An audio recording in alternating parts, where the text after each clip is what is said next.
Hello everyone, I'm Vani, Assistant Professor, Department of Computer Science from Dr. SNS College of Arts and Science. In the last series, we have seen what is web programming and what are the basic types of web programming. In this series, we are going to see what are the structured document and how it can be made and how it is useful for web programming. Let's see. uh, Creating a structured document. Creating a structured document represents different types of information, such as idea of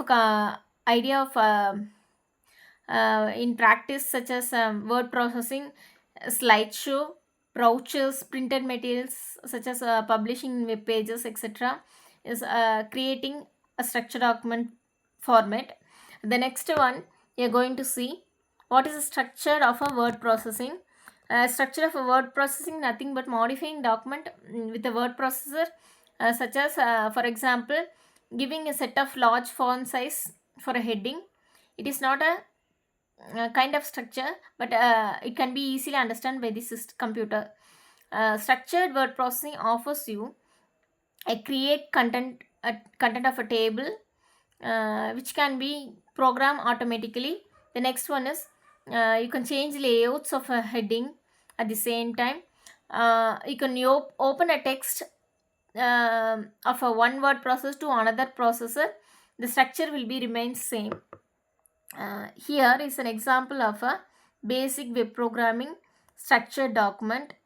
This is the editing method. We can use different styles you want to edit in the text format, which represents here the page from 1 to 144 pages can be represented in a different way of font and different page.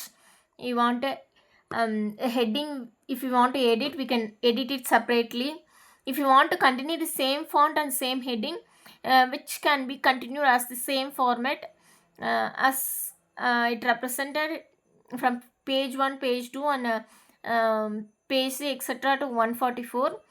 We can edit each text separately as we want in the paragraph, in a total document.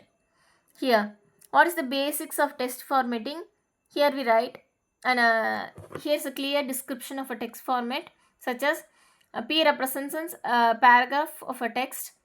It can be represented within the tag p and slash p, which is the opening and ending of a paragraph. BR represents a break tag, which represents line break. We can continue every paragraph with a initializing break tag. P align is a paragraph align. We can align the text in center, left, right as an justify a manner which we want to which the text we want to create. We can represent it. We can align in that format.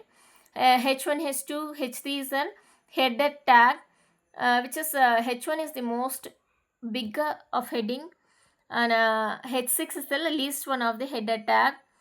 Here, the next one, we represent list and how we make list. List is classified into two types, such as unordered list and ordered list. List can represented in the tag represent li and hashtag, which is enclosed with within the list tag. We can represent the ordered list or unordered list what we want. The next one is what are the formatics of uh, aligning tags, such as bold. Italic represents the text we want to give a bold format, and italics what we highlight the information we can represent it in a italic format. Here, the next one represents a link of one document to another document. Here, it represents using href tag. It is a hypertext reference format, which is an absolute format of representing a link or as a web page that we have to link to each other. Here is an example. The first one represents the link of a Google.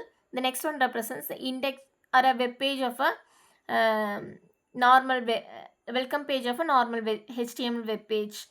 We can represent in this link tag in both format. One as a absolutely as a link, the other one as a web page link. Here the next one is a presentational elements. Here is a how the elements can be presented in a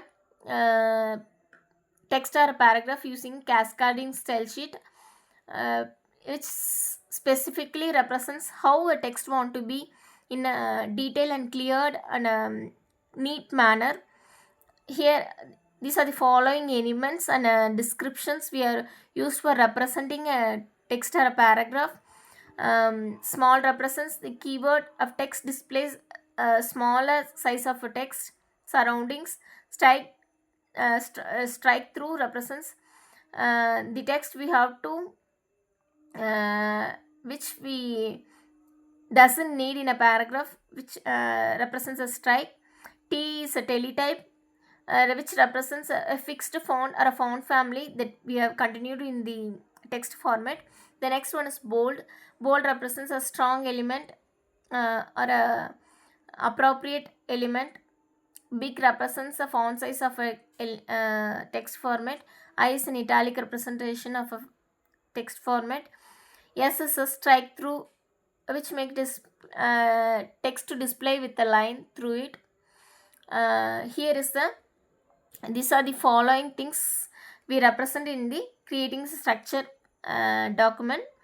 Let's continue the series, continues the topic in the next series with another topic. Thank you.